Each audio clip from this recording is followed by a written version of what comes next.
One summer night, a few months after my marriage, I was seated by my own hearth, smoking a last pipe and nodding over a novel, for my day's work had been an exhausting one.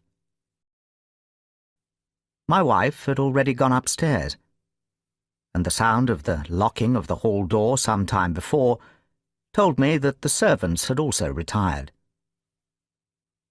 I had risen from my seat and was knocking out the ashes of my pipe when I suddenly heard the clang of the bell. With a wry face, I went out into the hall and opened the door. To my astonishment, it was Sherlock Holmes who stood upon my step. "I see that you are professionally rather busy just now," said he, glancing very keenly across at me. "Yes, I've had a busy day," I answered. "It may seem very foolish in your eyes," I added, "but really I don't know how you deduced it." Holmes chuckled to himself. For an instant only. When I glanced again, his face had resumed that Red Indian composure which had made so many regard him as a machine rather than a man. "The problem presents features of interest," said he. "It did wonders both in the Crimea and the Mutiny, and has since that time distinguished itself upon every possible occasion. It was commanded up to Monday night by James Barclay, a gallant veteran, who started as a full private, was raised to commissioned rank for his bravery at the time of the Mutiny, in which he had once carried a musket. Major Murphy, to whom I owe most of my facts, assures me that he has never heard of any misunderstanding between the pair. On the whole, he thinks that Barclay's devotion to his wife was greater than his wife's to Barclay. They were regarded in the regiment as the very model of a middle-aged couple. The married officers live out of barracks, and the colonel has during all this time occupied a villa called Lachine, about half a mile from the North Camp. The house stands in its own grounds, but the west side of it is not more than 30 yards from the high road. A coachman and 2 maids form the staff of servants. These, with their master and mistress, were the sole occupants of Lachine, for the Barclays had no children, nor was it usual for them to have resident visitors. Now for the events at Lachine between 9 and 10 on the evening of last Monday. Mrs. Barclay was, it appears, a member of the Roman Catholic Church, and had interested herself very much in the establishment of the Guild of St. George, which was formed in connection with the Watt Street Chapel for the purpose of supplying the poor with cast-off clothing. A meeting of the Guild had been held that evening at 8, and Mrs. Barclay had hurried over her dinner in order to be present at it. When leaving the house, she was heard by the coachman to make some commonplace remark to her husband, and to assure him that she would be back before very long. She then called for Miss Morrison, a young lady who lives in the next villa, and the two went off together to their meeting. It lasted 40 minutes, and at 9:15, Mrs. Barclay returned home, having left Miss Morrison at her door as she passed. She knocked without receiving any answer, and even turned the handle, but only to find that the door was locked upon the inside. Naturally enough, she ran down to tell the cook, and the 2 women with the coachman came up into the hall and listened to the dispute which was still raging. They all agreed that only 2 voices were to be heard, those of Barclay and of his wife. Barclay's remarks were subdued and abrupt, so that none of them were audible to the listeners. The ladies, on the other hand, were most bitter, and when she raised her voice could be plainly heard. "You coward!" she repeated over and over again. "I will never so much as breathe the same air with you again. You coward! You coward!" Those were scraps of her conversation, ending in a sudden, dreadful cry in the man's voice, with a crash, and a piercing scream from the woman. A sudden thought struck him, however, and he ran through the hall door and round to the lawn upon which the long French windows open. One side of the window was open, which I understand was quite usual in the summer-time, and he passed without difficulty into the room. His mistress had ceased to scream, and was stretched insensible upon a couch, while with his feet tilted over the side of an armchair, and his head upon the ground near the corner of the fender, was lying the unfortunate soldier, stone dead, in a pool of his own blood. Naturally, the coachman's first thought, on finding that he could do nothing for his master, was to open the door. But here an unexpected and singular difficulty presented itself. The key was not in the inner side of the door, nor could he find it anywhere in the room. He went out again, therefore, through the window, and having obtained the help of a policeman and of a medical man, he returned. The lady, against whom naturally the strongest suspicion rested, was removed to her room, still in a state of insensibility. The colonel's body was then placed upon the sofa, and a careful examination made of the scene of the tragedy. More than one person fainted at the mere sight of him, so terrible was the effect. This, of course, fitted in well enough with the police theory. If the colonel could have seen his wife making a murderous attack upon him, nor was the fact of the wound being on the back of his head a fatal objection to this, as he might have turned to avoid the blow. From the police I learned that Miss Morrison, who you remember went out that evening with Mrs. Barclay, denied having any knowledge of what it was which had caused the ill humour in which her companion had returned. Having gathered these facts, Watson, I smoked several pipes over them, trying to separate those which were crucial from others which were merely incidental. But neither the colonel nor the colonel's wife could have taken it. Therefore a third person must have entered the room. It seemed to me that a careful examination of the room and the lawn might possibly reveal some traces of this mysterious individual. And it ended by my discovering traces, but very different ones from those which I had expected. There had been a man in the room, and he had crossed the lawn coming from the road.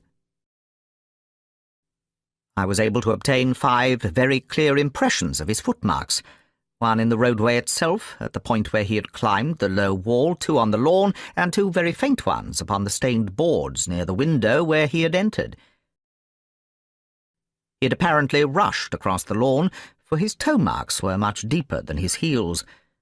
His companion, Holmes, pulled a large sheet of tissue paper out of his pocket and carefully unfolded it upon his knee. It had 5 well-marked footpads, an indication of long nails, and the whole print might be nearly as large as a dessert spoon. "It's a dog," said I.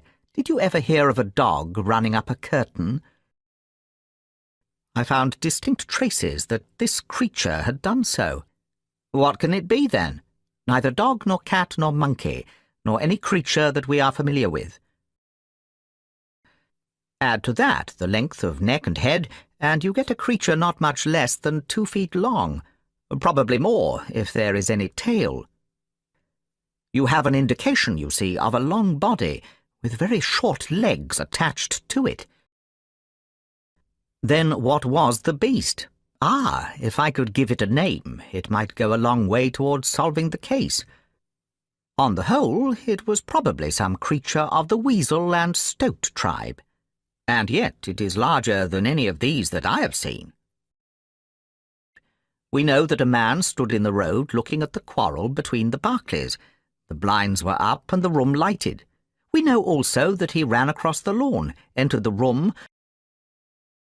accompanied by a strange animal, and that he either struck the colonel, or, as is equally possible, that the colonel fell down from sheer fright at the sight of him and cut his head on the corner of the fender. "Your discoveries seem to have left the business more obscure than it was before," said I. "Quite so. But really, Watson, I'm keeping you up, and I might just as well tell you all this on our way to Aldershot tomorrow. It is quite certain that when Mrs. Barclay left the house at 7:30, She was on good terms with her husband. She was never, as I think I have said, ostentatiously affectionate, but she was heard by the coachman chatting with the Colonel in a friendly fashion. Now it was equally certain that, immediately on her return, she had gone to the room in which she was least likely to see her husband, had flown to tea as an agitated woman will, and finally, on his coming into her, had broken into violent recriminations. Therefore, something had occurred between 7:30 and 9 o'clock which had completely altered her feelings towards him. But Miss Morrison had been with her during the whole of that hour and a half. "I promised my friend that I would say nothing of the matter, and a promise is a promise," said she.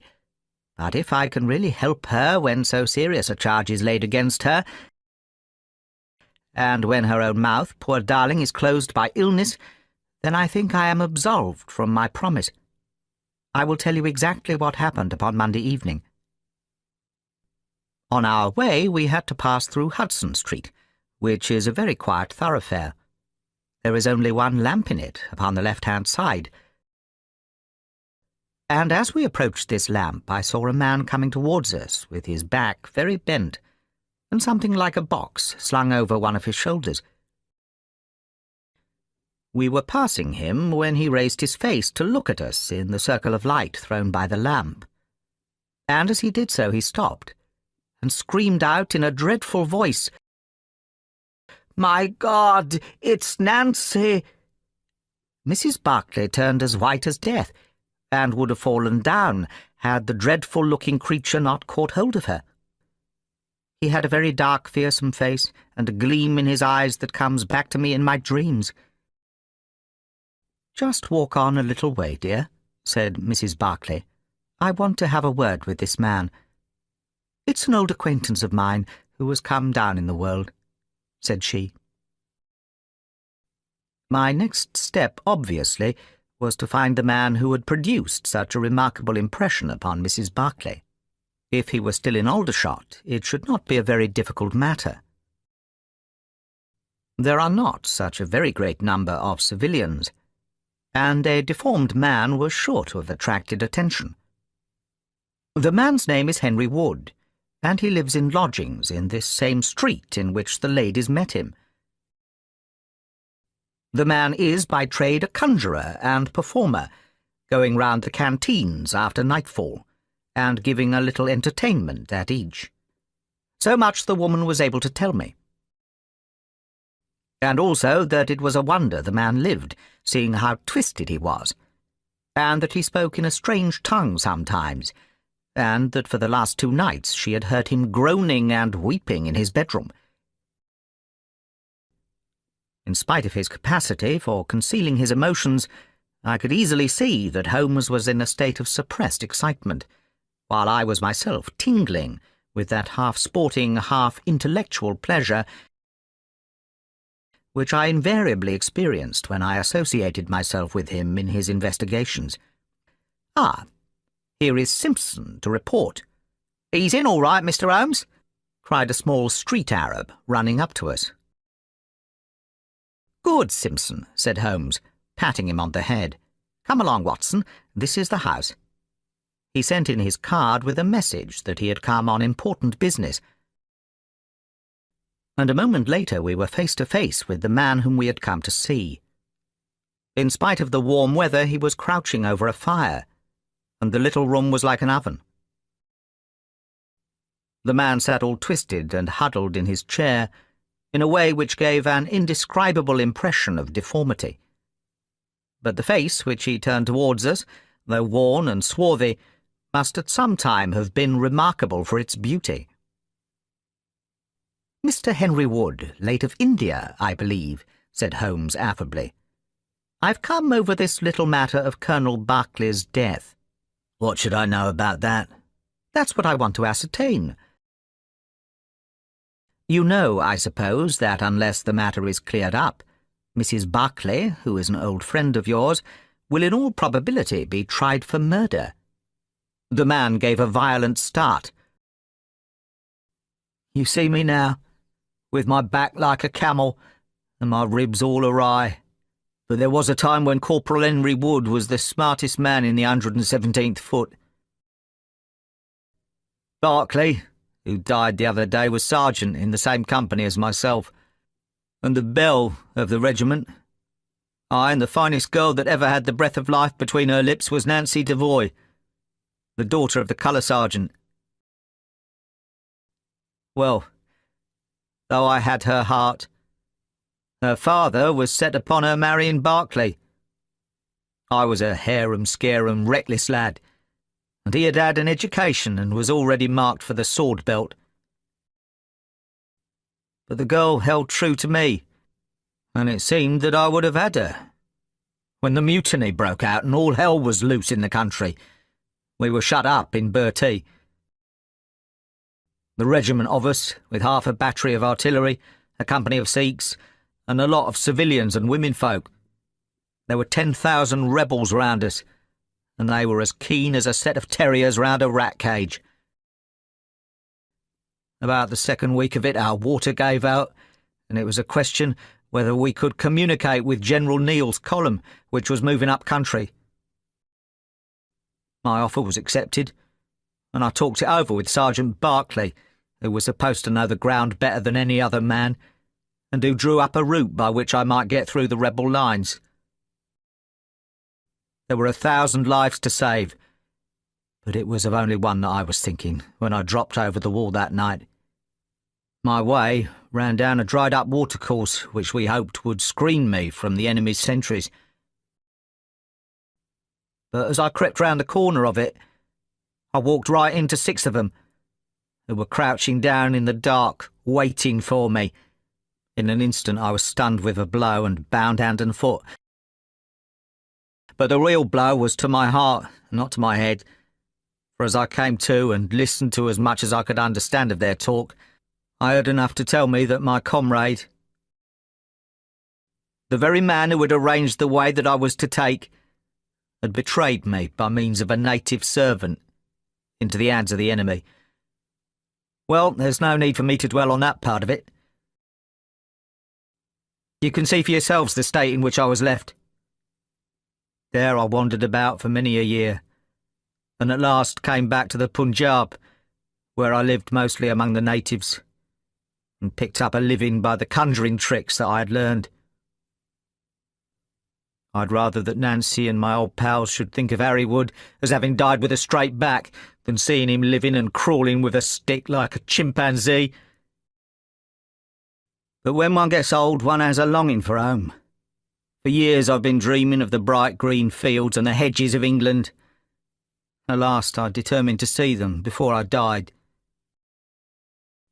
I saved enough to bring me across, and then I came here where the soldiers are, for I know their ways and how to amuse them, and so earn enough to keep me. Your narrative is most interesting, said Sherlock Holmes.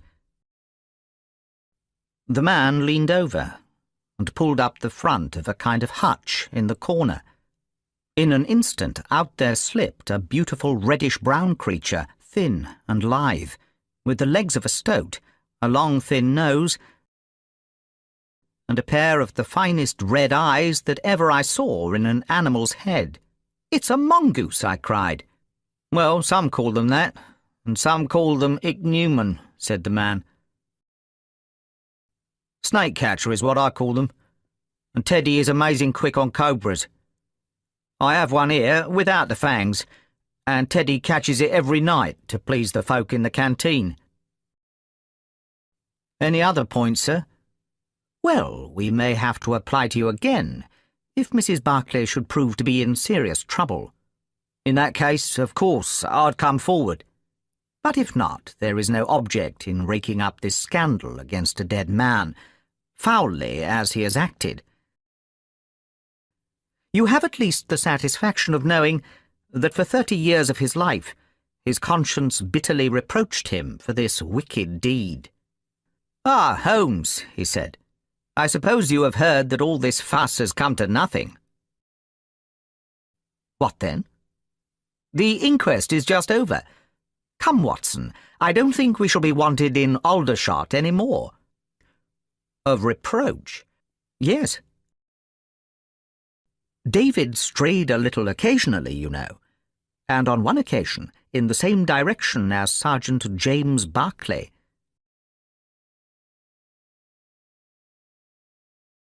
Thank you for watching this video. Please like, share and subscribe to the channel to see the latest videos. Thank you.